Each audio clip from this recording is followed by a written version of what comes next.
مسلمان فلسطین سے محبت کیوں کرتے ہیں؟ ہم فلسطین سے اس لیے محبت کرتے ہیں کہ یہ فلسطین انبیاء علیہم السلام کا مسکن اور سرزمین رہی ہے۔ اللہ تبارک و تعالی نے حضرت لوط علیہ السلام کو اس عذاب سے نجات دی جو ان کی قوم پر اسی جگہ نازل ہوا تھا۔ حضرت ابراہیم علیہ السلام نے فلسطین کی طرف ہجرت فرمائی تھی۔ حضرت داؤد علیہ السلام نے اسی سرزمین پر سکونت رکھی اور یہیں پر ایک محراب بھی تعمیر فرمایا تھا۔ حضرت سلیمان علیہ السلام نے اسی ملک میں بیٹھ کر ساری دنیا پر حکومت فرمائی۔ چیونٹیوں کا وہ مشہور قصہ جو قرآن پاک کی سورۃ النمل میں درج ہے، جس میں ایک چیونٹی نے اپنی باقی ساتھیوں سے کہا تھا کہ اے چیونٹیوں اپنے بلوں میں گھس جاؤ، مبادا کہ حضرت سلیمان علیہ السلام کے گھوڑے تمہیں کچل نہ ڈالیں۔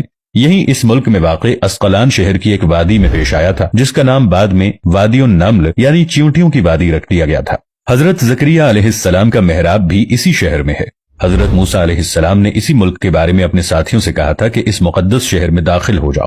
انہوں نے اس شہر کو مقدس اس کے شرک کے پاک ہونے اور انبیاء علیہ السلام کا مسکن ہونے کی وجہ سے کہا تھا۔ اس شہر میں کئی معجزات وقوع پذیر ہوئے، جن میں ایک کنواری بیوی حضرت مریم علیہ السلام کے بطن سے حضرت عیسیٰ علیہ السلام کی ولادت مبارکہ بھی ہے۔ حضرت عیسیٰ علیہ السلام کو جب ان کے قوم نے قتل کرنا چاہا تو اللہ تبارک و تعالی نے انہیں اسی سرزمین سے آسمان پر اٹھا لیا تھا۔ قیامت کی علامت میں سے ایک حضرت عیسیٰ علیہ السلام کا زمین پر واپس تشریف لانا اسی شہر کے مقام سفید مینار کے پاس ہوگا۔ اسی شہر کے ہی مقام باب لد پر حضرت عیسیٰ علیہ السلام مسیح دجال کو قتل کریں گے۔ فلسطین ہی ارض محشر ہے۔ اسی شہر سے ہی یاجوج ماجوج کا زمین میں قتال اور فساد کا کام شروع ہوگا۔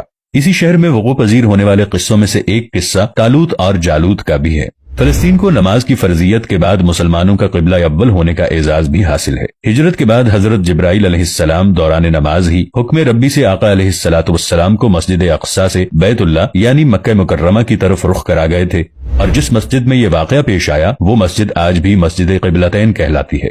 حضور اکرم صلی اللہ علیہ وآلہ وسلم معراج کی رات آسمان پر لے جانے سے پہلے مکہ مکرمہ سے یہاں بیت المقدس یعنی فلسطین لائے گئے۔ سرکار دو عالم صلی اللہ علیہ وآلہ وسلم کی اقتداء میں انبیاء علیہ السلام نے یہاں نماز ادا فرمائی۔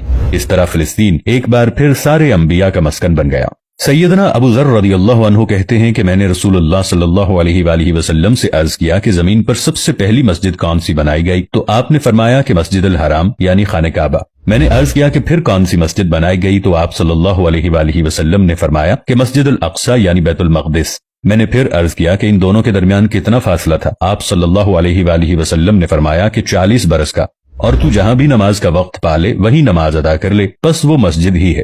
نبی اکرم صلی اللہ علیہ وآلہ وسلم کے وصال کے بعد حضرت ابو بکر رضی اللہ عنہ کو ارتداد کے فتنے اور دیگر کئی مشکلات کا سامنا رہا۔ ان کے لیے عسکری اور افرادی قوت کی اشد ضرورت کے باوجود ارض شام یعنی فلسطین کی طرف آپ صلی اللہ علیہ وآلہ وسلم کا تیار کردہ لشکر بھیجنا بھی ایک ناقابل فراموش حقیقت ہے۔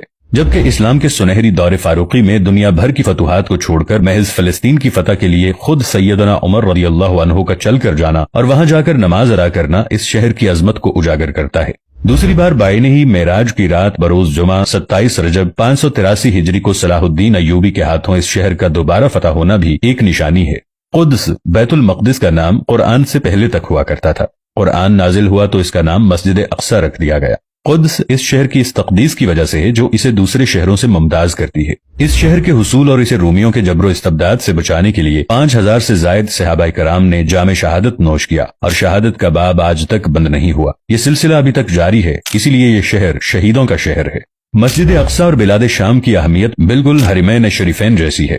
جب قرآن پاک کی یہ آیت والتین والزیتون وطور سینین وہذا البلد الامین نازل ہوئی تو ابن عباس رضی اللہ عنہ کہتے ہیں کہ ہم نے بلاد شام کو التین یعنی انجیر سے، بلاد فلسطین کو الزیتون سے، اور الطور سینین کو مصر کے پہاڑ کوہ طور جس پر جا کر حضرت موسیٰ علیہ السلام اللہ پاک سے کلام کیا کرتے تھے اس سے استدلال کیا۔